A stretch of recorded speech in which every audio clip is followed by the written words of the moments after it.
gente começou falando semana passada sobre imprevistos, e o quanto imprevistos são coisas das quais a gente não controla, mas acontecem. E eu acho que talvez domingo passado ficou uma dúvida no nosso coração, e a dúvida e a pergunta é: e agora? E o que a gente faz agora então com as coisas que mudaram? Eu acho que Deus tem um senso de humor diferente, e a gente precisa aprender a rir com as piadas dele. Quando a gente aprende a rir das piadas dele, a gente se diverte junto. Senão, a gente só chora. É bom que a gente aprenda. Mas no meio de tudo isso, Deus está fazendo coisas importantes. Deixa eu contar um pouquinho da minha história aqui. Quando eu cheguei em 2015, a minha expectativa era de estar junto com uma grande equipe formada, aprendendo tudo sobre o que já estava sendo feito. A cada ano que foi passando, coisas foram mudando. Pessoas foram indo para outros lugares, foram partindo. E esse ano, as pessoas que estavam junto comigo, desde o começo, todas mudaram. Duas uma. Ou eu sou a causa da saída delas, ou realmente Deus tem planos. Eu prefiro pensar que Deus tem planos com tudo que está acontecendo. E pensando nisso, Deus não está distante, Deus não está aquém das circunstâncias aqui. E Ele continua cuidando da gente. O mesmo Deus que cuidou dessa igreja, vai continuar cuidando agora. E é por isso que o nosso papo de hoje é canção de quem fica. Nós, cada um de nós. O qual o nosso envolvimento, o que a gente pode fazer nesse momento, como igreja. E Deus continua cuidando de cada detalhe. Por isso, o primeiro assunto que eu queria falar hoje com vocês é sobre mudanças. Certamente você já passou por mudanças na sua vida. Eu consigo pensar a primeira perspectiva de mudança quando a gente acaba o colégio. O sonho de todo adolescente é poder terminar o colégio.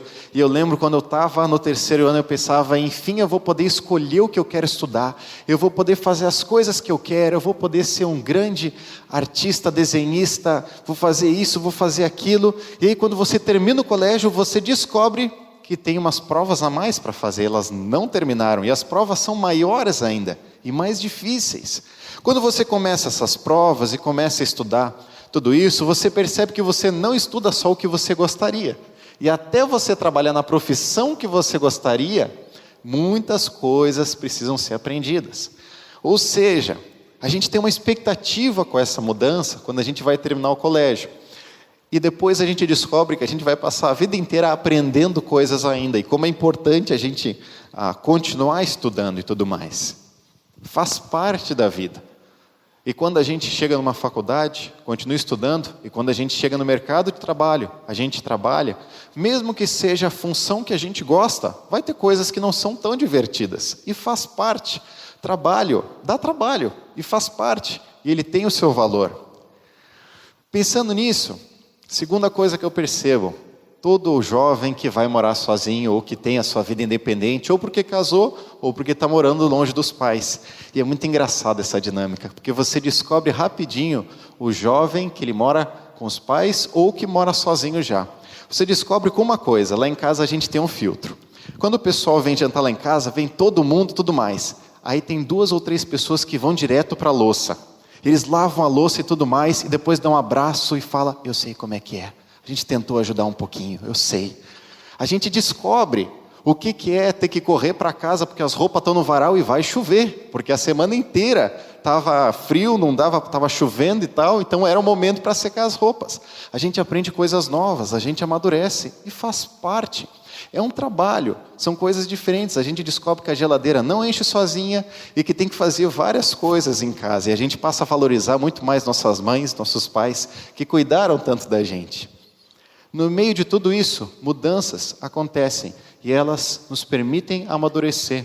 Porque se elas nunca acontecessem, a gente seguiria com as mesmas características. Porque essas mudanças, porque essas transições acontecem, nós podemos amadurecer. E como igreja, certamente, Deus quer nos permitir amadurecer com essa transição.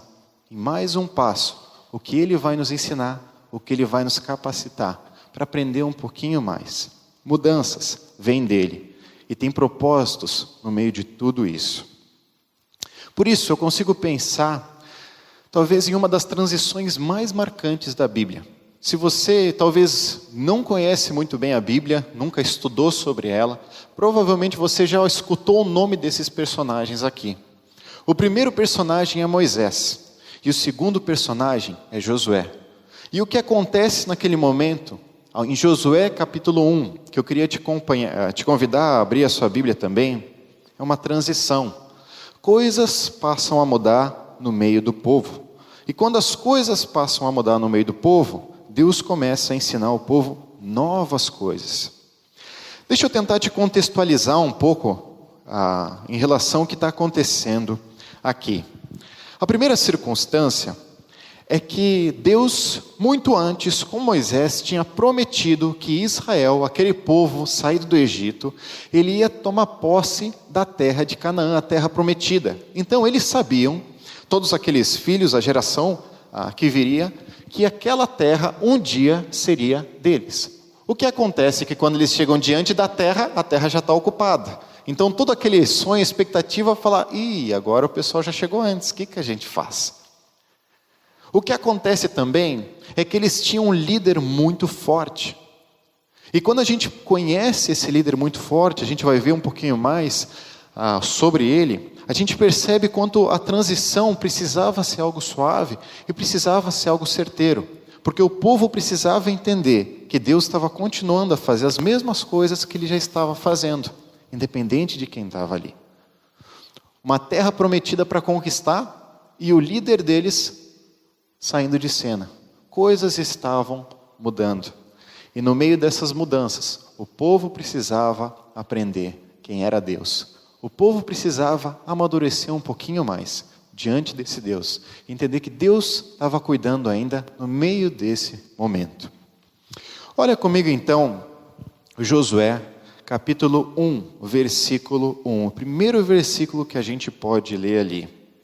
E esse versículo diz assim: Depois da morte de Moisés, servo do Senhor, disse o Senhor a Josué, filho de Num, auxiliar de Moisés. Ou seja, o primeiro momento, a primeira coisa que acontece em Josué é uma palavra de Deus para Josué. Não é algo que Josué já estava declarando ou coisa que já estava acontecendo. Mas Deus começa falando para aquele povo, através da vida de Josué. Josué era um auxiliar de Moisés. Ele cuidava dos exércitos, cuidava de várias coisas ali. E como auxiliar ele conhecia muito bem Moisés, sabia quem era Moisés. E ele sabia a responsabilidade que tinha pela frente. Nesse momento, Josué então recebe essa informação de Deus. A liderança atual, ela estava mudando. Moisés sai de cena. Aquele que viu Deus face a face, que tinha um contato face a face com Deus, que tirou o povo do deserto, que os liderou por 40 anos. Olha comigo em Deuteronômio, capítulo 34, versículo de 10 até o 12, algumas páginas antes, como se descreve na Bíblia a morte de Moisés. Olha o versículo 10, Deuteronômio 34. Em Israel nunca mais se levantou profeta como Moisés, a quem o Senhor conheceu face a face, e que fez todos aqueles sinais e maravilhas que o Senhor o tinha enviado para fazer no Egito contra o faraó, contra todos os seus servos e contra toda a sua terra, pois ninguém jamais mostrou tamanho poder como Moisés, nem executou os feitos temíveis que Moisés realizou aos olhos de todo Israel. Que perfil de currículo legal para alguém assumir depois, né? Olha o perfil, o que tinha acontecido até então.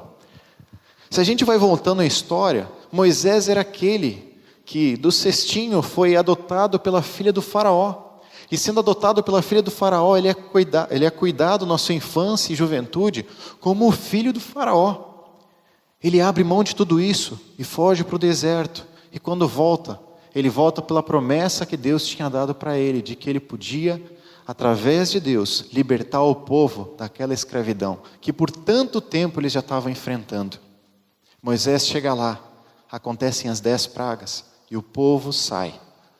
Moisés é aquele mesmo, que diante do povo, preocupado e tudo mais, chega no deserto com eles, e em cada passo procurou depender de Deus. Quando Moisés chegava com o povo e o povo dizia, nós temos fome, como era melhor lá no Egito, tinha cebolas, o pessoal começa a reclamar. E ele diz, então eu vou pedir para Deus, e Deus concede o maná, o pão, e eles comem do pão. Chega outro momento onde eles têm sede, e Moisés, com a ajuda de Deus, permite água. Cada um dos momentos Moisés foi cuidando. Chega um momento onde Moisés precisa tomar muitas decisões, precisa de várias pessoas, de várias decisões serem tomadas para a vida das pessoas.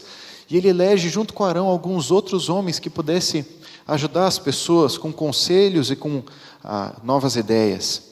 Tem outro momento onde Moisés chega e pede para ver a face de Deus, e que Deus diz se você ver minha face, tudo acabou, você vai ser fulminado. E Deus passa distante de Moisés, e Moisés fica com um brilho no rosto, de tal forma que ele usa um véu, por causa daquele brilho dele tem chegado perto de Deus, da presença de Deus, e todo o povo fica extasiado cada vez que Moisés passa. Esse homem é o que tinha falecido. E então, chega um novo momento, onde sem Moisés o povo está. E a primeira percepção é que a expectativa de Deus não era levantar um novo Moisés. A expectativa de Deus era colocar um líder necessário para aquela nação, para um próximo passo que o povo precisava. Não era colocar um novo Moisés, não precisava. Deus já cuidou de todos os detalhes até ali. O que precisava era seguir uma sequência com líderes necessários para o povo. A primeira coisa que eu consigo pensar nisso é novas expectativas. A gente, como igreja, a gente cria expectativas, e é natural. Quando tem uma programação de criança e tem um teatro, a gente tem uma expectativa que seja divertido. E se não tem uma piadinha no meio, se não tem alguma coisa, fala, ok, não superou minhas expectativas, foi normal. Quando tem alguma mensagem aqui na frente, a pessoa fala e você espera sair emocionado às vezes, ou tocado o coração. E quando aquilo não acontece, minha expectativa não foi suprida. A gente faz isso com as pessoas, com os líderes. A gente espera sempre um pouco mais. A gente tem expectativas de que as pessoas que vão liderar a igreja, elas tenham as características que a gente espera. Todas as características possíveis. Que seja um bom pregador, mas que cuide das pessoas. Que cumprimente no culto, mas que saiba também lidar com as crianças, mas também com a terceira idade. E a gente coloca expectativas grandes. E isso é natural. Nós vivemos com expectativas. A gente vive no meio disso. A grande questão é que diante de Deus, a gente precisa aprender a alinhar as expectativas com as de Deus. Porque se Deus naquele momento não queria trazer um novo Moisés, a gente não precisa ter uma expectativa sobre uma pessoa que virá e que vai resolver todos os conflitos. Porque quando Deus estava chamando Josué, Ele não estava chamando só Josué. E a gente vai ver um pouquinho mais na sequência do texto. O que eu quero dizer com isso é que hoje na igreja existem líderes. Existe um conselho de anciãos, votados pela igreja, os quais têm orado e têm procurado cuidar da igreja. No meio disso, existe uma liderança. Nós, como obreiros, estamos tentando fazer o nosso melhor que a gente pode, entendendo as expectativas de Deus sobre nós, de fazer o nosso melhor nas atribuições que Deus tem nos colocado. Nesses momentos de mudanças, tudo é meio realocado e a gente precisa entender aonde Deus nos quer. Deus certamente vai trazer alguém para Conde, para pastorear aqui no nosso meio, mas que a gente possa ter a expectativa no lugar certo, porque Deus está continuando a cuidar da nossa igreja, e porque o povo naquele momento também enfrentou a mesma coisa, que eles não precisavam de um novo Moisés. Eles precisavam de um líder com a dedicação diante de Deus, que pudesse servir o povo nas áreas em que Deus pedia obediência. Moisés foi um líder único nas suas atribuições. Ele teve muitas lutas, muitos defeitos, muitas dificuldades. Mas agora novas coisas estavam acontecendo.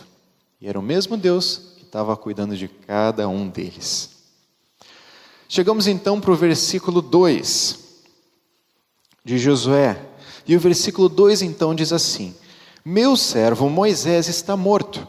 Agora, pois, você e todo o povo, preparem-se para atravessar o rio Jordão e entrar na terra que estou para dar aos israelitas.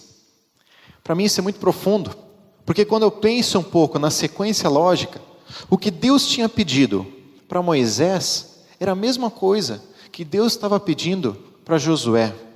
Abre comigo nesse momento, em Êxodo capítulo 3, versículos de 7 a 12, lá no comecinho da Bíblia. Êxodo capítulo 3.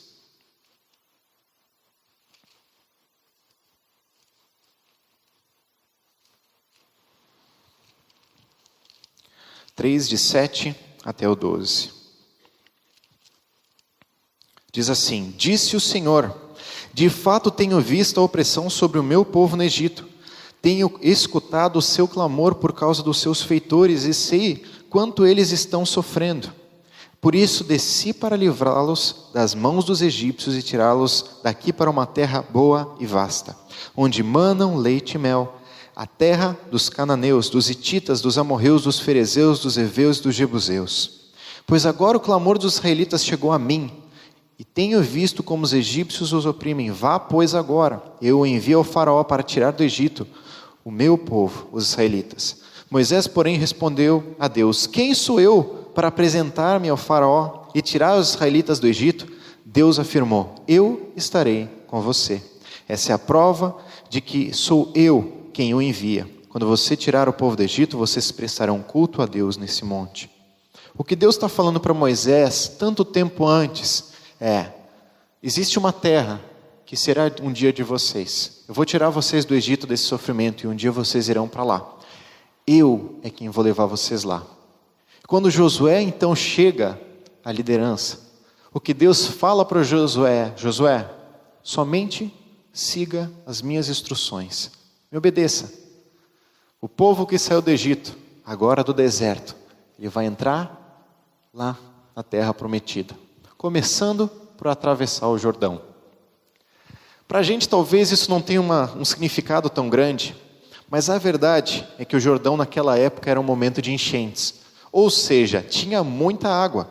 E para eles chegarem até o primeiro lugar ali, Jericó, onde eles iam tomar posse da terra, procurar vencer a primeira batalha, no meio disso, eles não tinham como atravessar. Eles precisavam crer que Deus, o mesmo Deus que tinha cuidado de cada um dos detalhes lá no Egito, depois no deserto, Ele ia continuar a cuidar do povo ali. E a verdade é que Deus não estava apenas chamando Josué, Deus estava chamando o povo inteiro. Que o povo inteiro, junto com Josué, pudesse chegar diante do Jordão, para que Deus pudesse fazer um milagre. Não eles, mas Deus. E é engraçado que quando a gente vê capítulos um pouco depois de Josué, o Jordão se abre, eles atravessam, assim como o povo tinha atravessado, saindo do Egito. Que profundo isso! O quanto Deus está mostrando a sua grandeza, e que o mesmo plano que Deus foi fazendo, Ele continua a fazer. Da mesma forma que as mesmas coisas que Deus nos ensinou e tem nos mostrado como igreja, princípios que a gente tem procurado, juntos fazendo a diferença, nada mudou. O plano de Deus continua o mesmo. E a gente pode seguir fazendo o nosso melhor, entendendo que mediante isso, Deus está nos chamando a servir. É verdade também que no meio disso, no meio de momentos assim, Deus levanta novas lideranças, novas pessoas para servirem. E quando uma pessoa dá um passo para trás ou se distancia da liderança, existem vagas para que pessoas possam servir também nisso. E quando a gente está sensível com relação a Deus, a gente entende que cada um aqui faz parte da igreja, como um todo, e que vão ter demandas e vão ter áreas em que precisam ser cuidadas, e que cada vez mais a gente pode se envolver. E quando a gente fica pensando em igreja, puxa, a gente podia ter mais aulas de teologia profundas. Podia. A gente podia ter mais tempo de relacionamentos de casais e conversar com os namorados e com os casados e tudo mais. Podia. A gente podia ter mais tempo de coisas para fora, envolvimento, ministérios de evangelismo e tudo mais. Podia. E a gente vai vendo uma lista gigante. Talvez Deus está te chamando para servir exatamente nessas áreas. Talvez Deus está te chamando, mostrando, hoje existe uma transição, e você é peça-chave nisso. Você vai ser importante como igreja, no meio de tudo que está acontecendo.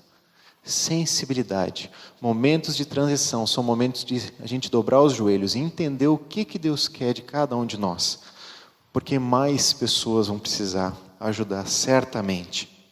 Outra verdade também desse versículo é que a gente percebe que o primeiro passo que eles tinham que dar era atravessar o Jordão. Deus não tinha falado nada mais naquele momento. Não tinha falado sobre entrar em Jericó, não tinha falado sobre destruir o povo. O que Jesus tinha falado, o que Deus tinha falado era: atravessa o Jordão, um passo de cada vez. E é assim que, como igreja, a gente pode seguir, um passo de cada vez. À medida que a gente percebe o que Deus está nos falando, sensibilidade, porque diante dele, diante do que Deus está falando, a gente consegue caminhar. Para mim isso é profundo, porque quando as dinâmicas de ministério, as dinâmicas do que a gente vive mudam, geralmente a nossa tendência é parar, e é ficar paralisado e não tentar mudar mais nada, não tentar crescer mais em nada. Mas às vezes nesses momentos Deus chama para a gente, amadurecendo um pouco mais, dar mais passos em serviço. É engraçado como nesse ano de transição, Deus permitiu várias coisas começarem. Coisas como o ministério com Branca Diva, mutirões, algumas vigílias de oração, algumas outras coisas, Deus tem permitido. E que especial a gente poder viver essas coisas como igreja. Saiba que Deus talvez está te chamando para poder servir. E deixa eu ser sincero, todas as vezes em que eu percebi que Deus estava, aliás, em que eu vi alguma coisa que estava de errado em algum lugar, alguma coisa que não estava bem, geralmente Deus me pedia para fazer alguma coisa naquele lugar. Hoje eu tento não falar tanto, porque eu sei que Deus vai me botar no meio da coisa. Provavelmente, nas áreas em que você percebe fraquezas como igreja, pelas nossas dificuldades naturais, talvez Deus está te chamando para servir exatamente nessas áreas. Assim foi com Moisés. Um povo sofrendo, e Moisés sentiu no coração. E o que Deus diz para ele é: você é o cara que eu quero usar para cuidar do meu povo. Versículo 3, então, até o 5. Olha o que o texto fala. Como prometi a Moisés, todo lugar onde puserem os pés, eu darei a vocês. O seu território se estenderá do deserto ao Líbano, e do grande rio, o Eufrates, toda a terra dos hititas até o mar grande, no oeste.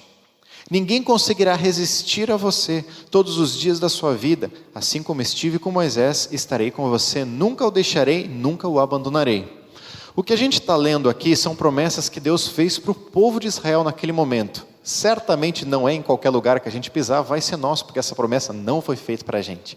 O que a gente está pegando hoje são princípios eternos de um texto, e entendendo o que esse texto se encaixa para a nossa vida hoje, para a nossa realidade. A verdade que a gente pode extrair daqui é que o mesmo Deus que dirigiu o passado lá de Israel ia continuar dirigindo eles nessa próxima fase, em cada um dos detalhes. O mesmo Deus que por 120 anos dirigiu a Conde, cuidou da Conde, vai continuar a cuidar da Conde, sustentar e mostrar o quanto Ele é o Deus da nossa igreja. Nada mudou com Deus. Ele continua junto conosco, Ele continua fiel, firme em cada um dos detalhes que a gente passa. E a gente sabe o quanto, como igreja, é fácil a gente poder lidar em momentos difíceis com críticas. Nós somos gaúchos, a gente gosta da nossa pátria. Nós somos atualizados constantemente pela internet, pelo YouTube, por todas as coisas que acontecem. Sempre vai ter alguém que fala melhor, sempre vai ter uma igreja mais bonita, sempre vai ter um ministério mais avivado, sempre vai ter alguma circunstância que a gente percebe por que a minha igreja não é daquele jeito. E eu percebo quanto o povo, a coisa mais clara que eles estavam tentando, que entrava na cabeça deles era comparação. Puxa, o que Deus fez com Moisés, Ele vai ter que fazer mais ainda agora com Josué. Coisas vão ter que acontecer, porque foi um líder tão grande, vai ter que vir um líder maior ainda, as circunstâncias vão ter que ser melhores. E o que Deus está falando ali é: eu sou Deus. O mesmo que cuidou de Moisés, eu vou cuidar de Josué agora. Eu vou continuar cuidando do povo. O Deus é o mesmo. E quando a gente entende que Deus tem nos chamado para servir aqui nessa igreja, e a gente poder servir com o nosso coração, com tudo que a gente tem, entendendo as áreas aonde a gente pode entrar e pode levantar às vezes dos bancos e poder servir junto.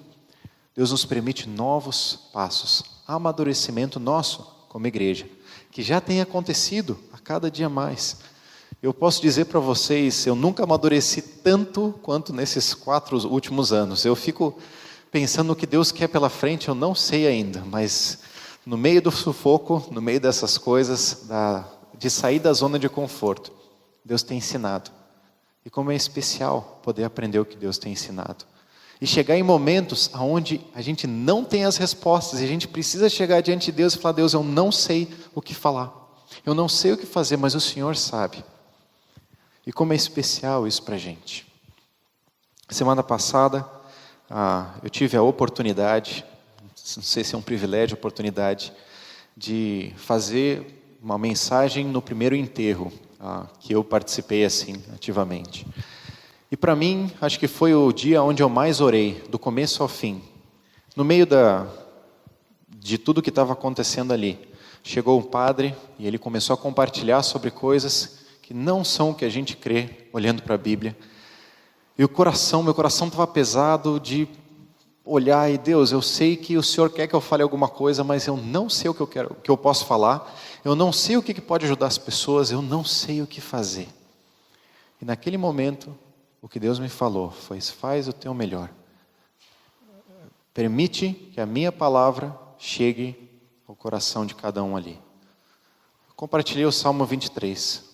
O Senhor é meu pastor, o salmo mais simples de todos. Mas como foi especial para mim sair dali, encorajado, sabendo que eu não tenho as respostas, eu não tenho as palavras certas, mas à medida que eu me disponho para Deus, Deus pode fazer coisas especiais. O mesmo Deus que dirigiu no passado, vai dirigir no futuro e está cuidando de nós também, a cada momento. Versículos 6 e 7, então, diz assim: seja forte e corajoso, porque você conduzirá esse povo para herdar a terra que prometi sob juramento aos seus antepassados. Somente seja forte e muito corajoso. Tenha o cuidado de obedecer a toda a lei que o meu servo Moisés lhe ordenou. Não se desvie dela nem para a direita, nem para a esquerda, para que você seja bem-sucedido por onde quer que andar. E é especial pensar isso porque por 3 vezes nesse primeiro capítulo, o que Deus repete é: seja forte e corajoso. Seja forte e corajoso, seja forte e corajoso. Não na sua força, não na sua coragem, mas no Deus que está te capacitando a tudo isso. Deus repete 3 vezes, porque Ele sabia a forma que Josué precisava lidar com as promessas do passado, mas também com as ações do futuro, tudo o que ia acontecer. Josué, diante de toda a nação de Israel, todas as dificuldades, todas as lutas, sabia que ele precisava obedecer a Deus. Em tempos de certeza, Deus concede à liderança da igreja força e coragem para poder sustentar e para poder liderar a igreja. E isso que eu percebo, que cada vez mais Deus tem capacitado o conselho nesse momento para poder liderar a igreja. E à medida que Deus capacita, Ele dá força e dá coragem. Eu percebo também que para nós como obreiros, é o que Deus tem nos concedido, força e coragem. Sabedoria para entender as coisas que a gente não precisa mudar, as coisas que são essenciais da igreja, que a gente precisa manter. Mas coragem também, para entender que passos novos a gente pode dar, ações práticas que a gente pode crescer como igreja. É incrível como no texto mesmo Deus fala: não se desvie nem para a esquerda e nem para a direita, ou seja, fuja dos extremos. E que nesse momento como igreja, a gente também precisa aprender isso. Não ir para nenhum extremo, mas procurar obedecer o que Deus está falando. E a gente sabe quantos extremos existem de igrejas e cada uma dessas coisas. Que a gente possa seguir o que Deus já está nos ensinando até aqui. Nesse momento, é o momento onde o povo ali mais precisava estar atento às palavras de Josué, às palavras dos líderes. Como é um momento onde mais ainda, nós como igreja, precisamos estar atentos às palavras dos líderes. Não porque eles têm uma palavra inacreditável, mas porque Deus está conduzindo através deles a igreja. E quando a gente está atento, a gente percebe e pode seguir os passos, porque a liderança é capacitada por Deus. E à medida que Deus está capacitando, eles podem perceber essas áreas. Coragem para mudar o que é necessário, mas sabedoria para manter o que é essencial, como igreja. E assim, cada vez mais a gente pode crescer. Por fim, versículos 8 e 9, dizem assim: não deixe de falar as palavras deste livro da lei, e de meditar nelas de dia e de noite, para que você cumpra fielmente tudo o que nele está escrito. Só então os seus caminhos prosperarão e você será bem-sucedido. Não fui eu que lhe ordenei? Seja forte e corajoso. Não se apavore, nem se desanime, pois o Senhor, o seu Deus, estará com você por onde você andar. A palavra precisa ser a base do que a gente está vivendo. E quanto mais próximo da palavra de Deus, menos os enganos de qualquer outra coisa vão nos corromper. Quanto mais próximo do que Deus está falando, mais próximo dele a gente vai estar. Cada vez mais, Deus vai insistindo para Josué: medite nessa palavra, leia essa palavra, não se desvie dessa palavra. E que a palavra fosse a base do que eles estavam vivendo. Da mesma forma que a palavra seja a nossa base de tudo que a gente está vivendo aqui. E que ela possa pautar os nossos dias, os nossos momentos. Outra coisa que é perceptível, que quando a gente vê do versículo 10 em diante, coisas mudam. E Josué começa, a partir do versículo 10, a ordenar algumas coisas para o povo. Diz assim: assim Josué ordenou aos oficiais do povo: percorram o acampamento e ordenem ao povo que prepare as provisões. Daqui a 3 dias vocês atravessarão o Jordão nesse ponto para entrar e tomar posse da terra que o Senhor, o seu Deus, lhes dá. Ou seja, depois de Josué entender as instruções de Deus, ele começa a agir. Olha o versículo 16. Então eles responderam a Josué: tudo que você nos ordenar, faremos.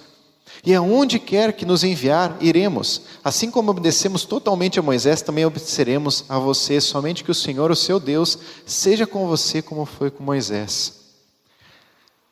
O povo, ele estava diferente. Quando a gente começa a ver a história de Moisés, o povo reclamava. E ele reclamava um pouco mais, e reclamava um pouco mais. Assim como eu percebo tantas vezes que eu faço. Reclamava quando a comida não era a mesma que o Egito. Reclamavam quando a água não era tão doce quanto eles podiam tomar. Reclamavam que eles estavam com calor, reclamavam do frio, reclamavam das dificuldades, de tudo que eles estavam passando. E Moisés foi escutando. Toda aquela geração foi passando. E quando chega diante de Josué, essa nova geração, esse novo momento de Israel, se depara diante de Josué e diz: o que você falar, a gente quer estar junto. Obviamente também tiveram momentos difíceis com Josué, onde o povo não foi tão fácil seguir. Mas a verdade é que existe uma maturidade acontecendo ali. Aquele povo que saiu do deserto já não era o mesmo povo. As coisas que o povo brigava já não eram as mesmas discussões. O povo estava amadurecendo. Assim como cada vez mais, no meio das transições, de mudanças, a gente pode amadurecer e entender o que Deus está nos mostrando. Entender que a gente não precisa ter uma expectativa surreal sobre os próximos passos, mas uma expectativa alinhada com Deus, à medida que a gente se sensibiliza com a palavra dEle.